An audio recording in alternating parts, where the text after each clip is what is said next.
Hello everyone. तो दोस्तों, आज का वीडियो बहुत ही इंपॉर्टेंट होने वाला है आप सभी लोगों के लिए। तो जैसा कि आपको पता है कि नीट यूजी की काउंसलिंग अब शुरू ही होने वाली है।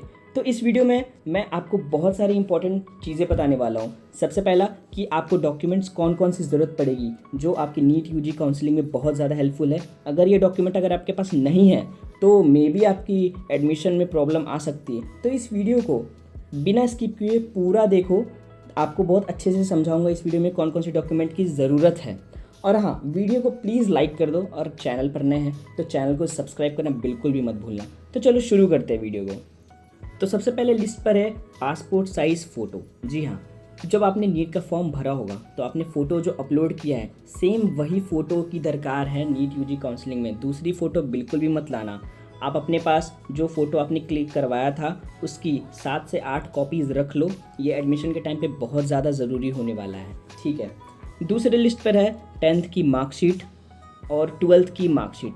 हाँ, 10th की आपने जो 10th जिस ईयर में पास हुआ है वो आपका जो रिज़ल्ट है मार्कशीट है वो। उसके बाद 12th की मार्कशीट, ठीक है। फिर नेक्स्ट है आपकी 12th जो आपने पास करी है तो उसके साथ एक सर्टिफिकेट दिया होगा, पासिंग सर्टिफिकेट जिसे कहते हैं, पासिंग सर्टिफिकेट।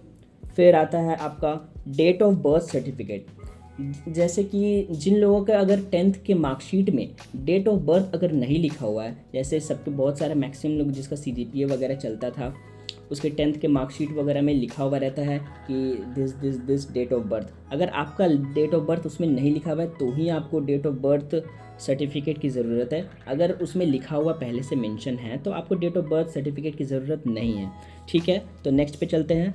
आधार कार्ड का जेरोक्स, ये बहुत इंपॉर्टेंट है। आप अपना ओरिजिनल आधार कार्ड काउंसलिंग के टाइम पे जब आपका डॉक्यूमेंट वेरिफिकेशन होगा कॉलेज में तो उस समय आप अपना ओरिजिनल लेते जाएं, साथ में उसकी 2 जेरोक्स कॉपी साथ में रखें, क्योंकि ओरिजिनल तो आपके पास रहेगा बट आपको जेरोक्स कॉपी वहाँ पर सबमिट करनी है, ठीक है। नेक्स्ट डॉक्यूमेंट है रेसिडेंशियल सर्टिफिकेट। ये आपके नज़दीकी ब्लॉक में अप्लाई करने पर बन जाता है रेसिडेंशियल सर्टिफिकेट। आप कहाँ के निवासी हैं, जैसे कि आप झारखंड, बिहार, बंगाल कहाँ के निवासी हैं, उसका एक प्रूफ रहता है कि आप यहाँ के निवासी हैं, उसे कहते हैं रेसिडेंशियल सर्टिफिकेट।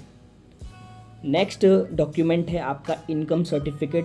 आपके फैमिली, आपके जो मेन गार्जियन है, आपके पापा या फिर आपकी मम्मी कितना ईयर में मंथली या ईयरली इनकम कितनी है उनकी, उस बेसिस पर एक सर्टिफिकेट बनता है इनकम सर्टिफिकेट जिसे कहते हैं। इनकम सर्टिफिकेट चाहिए आपको एडमिशन के लिए। नेक्स्ट है कास्ट सर्टिफिकेट।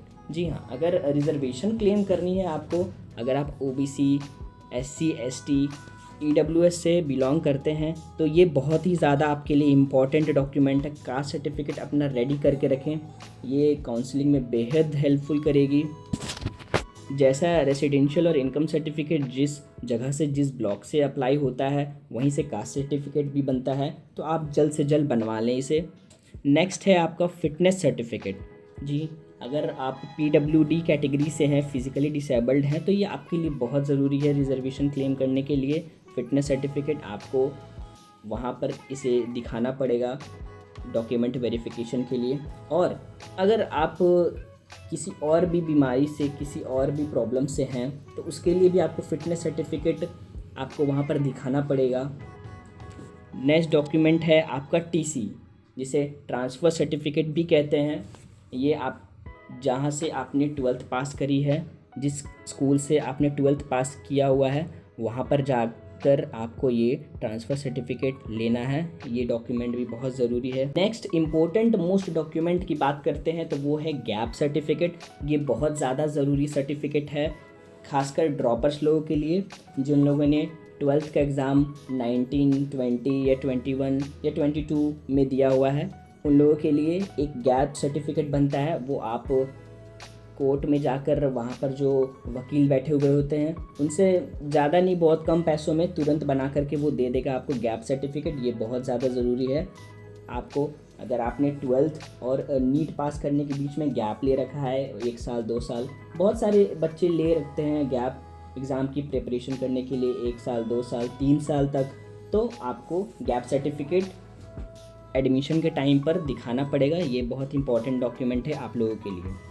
एक लास्ट इम्पॉर्टेंट डॉक्यूमेंट है जो है वो है आपका कैरेक्टर सर्टिफिकेट। जी, कैरेक्टर सर्टिफिकेट भी आपको स्कूल से ही मिलेगा। जिस स्कूल से आपने 12th पास किया है वो स्कूल आपको कैरेक्टर सर्टिफिकेट भी बना करके देगा। जब आप टीसी लेने जाएंगे तो उस समय ही आप स्कूल में कैरेक्टर सर्टिफिकेट के लिए अप्लाई कर सकते हैं। आपको तुरंत कुछ घंटों में या फिर एक दिन के बाद आपको कैरेक्टर सर्टिफिकेट बनाकर दे दिया जाएगा। ये है आपके मोस्ट इम्पॉर्टेंट डॉक्यूमेंट की लिस्ट। आप इसे जल्द से जल्द प्रिपेयर करके रखें ताकि आपको एडमिशन लेने में कोई भी दिक्कत का सामना न करना पड़े। और कोई भी डाउट हो या फिर कोई भी दिक्कत हो या कुछ समझ में ना रहा हो तो कमेंट सेक्शन आपके लिए खुले हुए हैं, मैं आपका रिप्लाई ज़रूर करूँगा। मैं मिलता हूँ नेक्स्ट इम्पॉर्टेंट वीडियो में, तब तक के लिए कीप वॉचिंग।